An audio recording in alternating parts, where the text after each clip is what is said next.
Jumpa lagi sama saya Jiva dan membahas Instagram Vispa. Salam teng teng teng teng teng teng teng teng teng. Oke, jadi ceritanya kali ini aku dapat kiriman PTS lagi dari ini ya, Mas Bagus ya. Dari mana ini tulisannya ini? Dari Surabaya kalau nggak salah. Tapi aku lupain dari mana. Surabaya kalau nggak salah ya. Ya wis. Ini rencananya mau paket komplit menggunakan cakram GS, terus blok malosi, pengapian komplit lah mesinnya. Nanti insya Allah 110 km per jam lebih ya. Nah, ini nanti tak bukain nanti aja. Ini rencananya aku mau langsung benerin ini ya, langsung pasang cakram aja. Nanti cakramnya tak pasang, setelah itu nanti baru dikerjain mesinnya ya. Setelah pasang cakram, yang jelas kalau pasang cakram itu sama gas spontan, karena kan selang cakramnya kan masuk ke selongsong gas. Nah nanti kalau selongsong gasnya itu dimasukin selang rem kan otomatis nggak bisa diputer ya. Jadi harusnya di gas spontan. Sebenarnya nggak di gas spontan bisa, cuma nanti dia gasnya nggak bisa full. Sedangkan ini nanti rencananya pakai karbu 28 begitu. Ya wes, aku tak buka dulu, nanti tak ceritain lagi gimana proses masangnya, nanti tak ceritain ya. Ya wes gitu dulu ya. Salam Vespa, salam teng teng teng teng teng teng teng teng teng.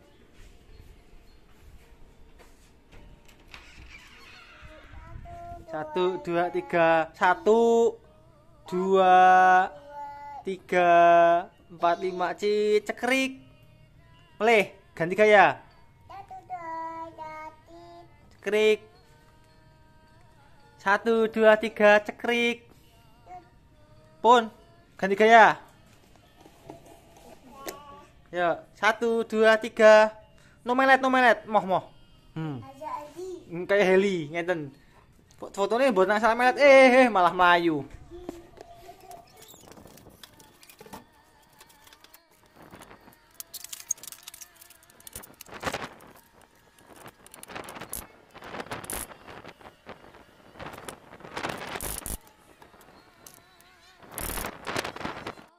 Oke ya, jadi ini udah terlepas ya. Seperti biasa cuma buka 2 baut, tapi tadi kebetulan ini bautnya pas susah banget dibuka, jadi tak skip ya. Udah kebuka, terus babiannya sama tromolnya udah lepas. Nah setelah itu kan langkah selanjutnya kita coba nyopot shockbreaker dulu. Udah dicopot shockbreakernya. Nah setelah itu kita coba settingkan ke ini, jadi ke babian GS yang baru ya. Nah ini ceritanya begini. Ini kan shockbreaker kan ada bosnya ya. Jadi shockbreaker ini ada bosnya. Nah ini harus dipastikan kalau shockbreaker ini bosnya tidak boleh lebih tinggi dari ini, dari sininya ya, dari sini ya. Saya sebentar tak videokan. Nah ini seperti ini ya. Ini dilihat, coba tak masuk ke ya. Kita lihat lagi. Nah kalau bos-bosan ini dia lebih panjang dari asnya, nanti ketika dikencengi yang jadi kenceng itu shockbreakernya. Jadi shockbreakernya nanti nggak bisa muter ya, nggak bisa mentul nanti. Nah ini harus lebih pendek. Oh, caranya gimana mas? Ya udah, ini nanti dipotong aja ya. Jadi bosnya ini nanti dipotong, setelah itu dipasang di sini ya. Pastikan lebih pendek sedikit aja cukup, yang penting ada langkah untuk gerak ya. Lanjut ya. Jadi ini udah tak potong segini ya, udah tak potong. Jadinya seperti ini ya, jadinya seperti ini udah dipotong, udah ditipisin. Ini masuk ke sini ya. Nah jadi ini udah lebih tinggi asnya shockbreaker, jadi ini nanti free ya ketika ini dikencengi pol ya. Ketika ini dikencengi pol gini, dikencengi set gitu ya. Nah ketika dikencengi ini shockbreakernya tetap free, tetap bebas. Nah kalau misalkan nanti kok ngemotongnya itu kurang, ini masih lebih tinggi dari asnya, ketika shockbreaker kan ini kan naik ya, ngek gitu toh, ngek gitu. Nah nanti kalau seperti itu bisa menyebabkan asnya kendor gitu guys, gitu ya. Ya wes, itu untuk setting shockbreakernya. Jadi ini harus lebih pendek dari asnya, bisa segini, bisa lebih turun. Tapi kalau nanti banyak-banyak, nanti shockbreakernya bisa geser sedikit-sedikit ya. Jadi lebih bagus ngepres gini, mepet-mepet gini. Kalau mepet banget ya lebih, ya nggak apa-apa, cuma lebih rawan gesek ya gitu. Ya wes gitu aja, aku tak lanjut tanya lagi.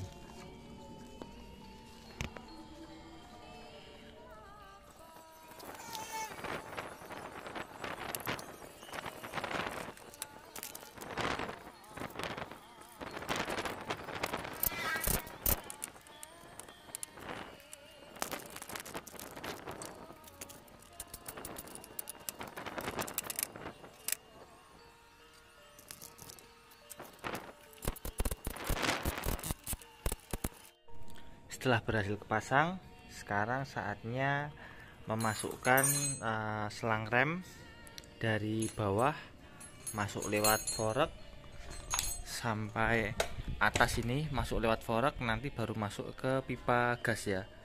Nah ini caranya gini. Langkah pertama ini selangnya ini, selang remnya ini dicopot dulu. Kalau GS dia modelnya buatnya seperti itu ya, jadi ini bisa dicopot. Ini bukanya pakai buka sih, cuman nanti kalau kamu bukanya ngawur itu bisa bocor ya. Aku bukanya pakai kunci 11. Nah ini tak ngenek ya. Udah enteng ya, tinggal diputar aja. Nah ini nanti masukkan lewat bawah. Untuk standarnya itu nggak cukup ya kalau langsung dimasukkan ya. Ini ada olinya dredes ini. Benar. Untuk standarnya ini lewatnya sini. Ini lewat sini ya. Sini loh guys. Silo ya. Nah ini ya. Lewatnya sini yang sebelah atas. Nah, ini kurang besar. Jadi ini dibesarkan sedikit ya. Biasanya dibur menggunakan 10, terus dibikin agak nyerong sedikit orang ini. Nah ini ya. Nah daripada aku pakai bor 10, aku langsung pakai bor porting aja ya. Terus tak kerjakan dulu.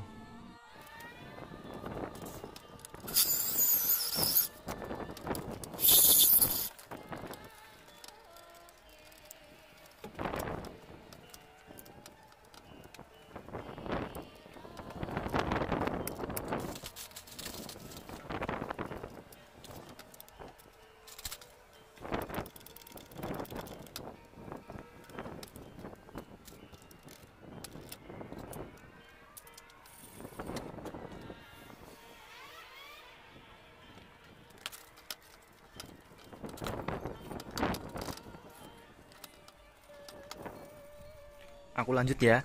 Jadi tadi udah masuk ini selangnya dari bawah ke sini.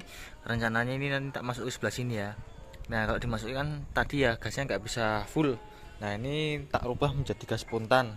Caranya aku dengan paling mudah adalah memotong stang aslinya. Jadi kalau misalkan mau dibalikin masih bisa.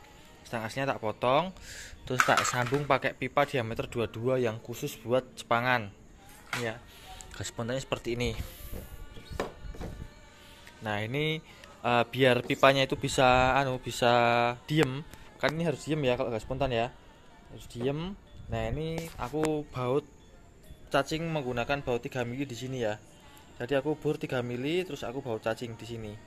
Jadi ini udah cuma satu lubang kecil ini aja, kecil banget lubangnya. Nah ini udah kenceng ini, insya Allah aman. Satu baut aja. Kalau dirasa kok ada gojlak-gojlaknya nanti tinggal dikencengin lagi satu ini ya. Nah ini nggak nyenggol apa-apa, ini ditutup lagi kembali sini, nanti tutup plek, dah nggak kelihatan gitu ya. Itu terus nanti selangnya ini dimasukin ke sini ya, gini ya. Selangnya nanti dimasukin ke sini sebentar. Nah terus keluarnya lewat sini ya, nanti ya keluarnya lewat sini, nanti langsung masuk ke master remnya GS. Coba aku tak lanjut sih.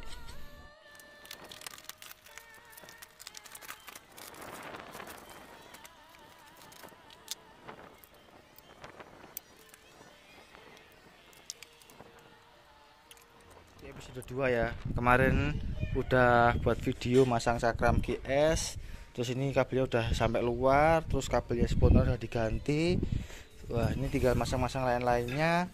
Nah ini ceritanya sekarang mau ngoreksi mesin.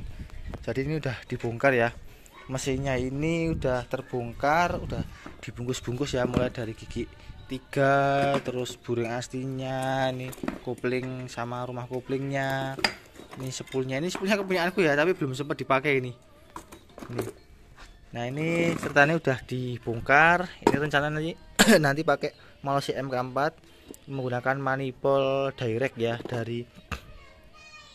menggunakan manifold direct ya nanti ya. Nah ini yang sebelah dalam ini sepertinya kelihatannya nggak ada yang rusak. Untuk sebelah dalam masih normal aja, shifternya juga udah masih kepasang bagus juga, dratnya masih bagus. Terus ini bautnya gimana Mas Lacul? Ini rusak ya satu, terus kelihatannya sih satu dua, kelihatannya 2 biji ini yang rusak ya, ini sama ini. Terus untuk yang sebelah luar ini rusak ya, 2, 3, 4. Untuk baut dratnya nafur masih oke, berarti yang rusak ada 4 biji, yang rusak. Terus untuk daleman masih oke ya, berarti nanti setelah dicuci nanti dimasuki ke bengkel untuk benerin drat 4 biji itu ya. Nah lainnya masih oke lah ya, masih bisa dipakai. Ini nanti yang baut-bautnya nanti beberapa ada yang diganti, terus selahannya masih bagus, selahannya masih bisa dipakai. Nanti giginya ganti gigi 4 ya. Untuk gigi 4 nanti ada tak buat ini video sendiri untuk tips dan trik buat gimana caranya Vespa small frame bisa lebih close ratio menggunakan bahan seadanya ya. Ini krek asnya masih menggunakan model akar seperti ini ya. Nanti ini diganti stang sekernya. Tuh ini masih bagus nggak ya? Kayaknya sih masih bagus ini.